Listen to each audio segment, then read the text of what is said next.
ഉമ്മമാരോട് ഞാൻ ഓർമ്മപ്പെടുത്തുകയാണ്. ഉപ്പാനെ ജീവിതത്തിൽ കാണാത്തൊരു പെണ്ണ്. കാരണം ആ പെണ്ണിൻ്റെ 1 വയസ്സ് തികഞ്ഞപ്പോഴേക്കും വാപ്പ മരിച്ചുവത്രേ.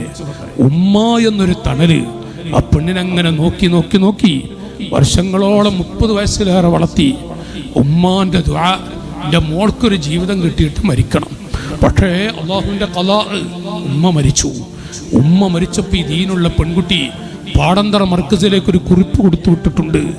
എന്താണ് ആ കുറിപ്പ് അറിയോ? എൻ്റെ ഉപ്പാൻ്റെ മുഖം കണ്ടിട്ടില്ല. ഉമ്മ ഒരു തണലുണ്ടായിരുന്നു, ഉമ്മയും പോയി.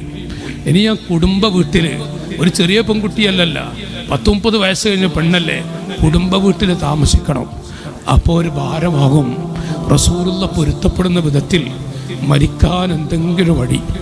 ആ പെണ്ണ് ബ്രാക്കറ്റിൽ എഴുതിയിട്ടുണ്ട്, ആത്മഹത്യ ചെയ്യാൻ എന്തെങ്കിലും മാർഗം ഇസ്ലാമിലുണ്ടോ?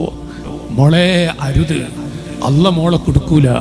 എൻ്റെ സഹോദരങ്ങളെ, പാടന്തറ മർക്കസിൽ നടന്ന ആ സമൂഹ വിവാഹങ്ങളിൽ ഇതുപോലത്തെ കുറേ പാവങ്ങൾ രക്ഷപ്പെട്ടിട്ടുണ്ട്. ഇത് വെറുതെ ഇറങ്ങിയതല്ല.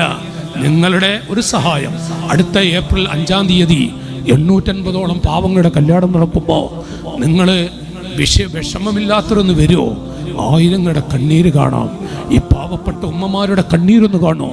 നിങ്ങളൊന്ന് വരണേ എന്ന് ബഹുമാനപ്പെട്ട് ഇരുത്തി നിങ്ങൾ ക്ഷണിക്കുന്നത്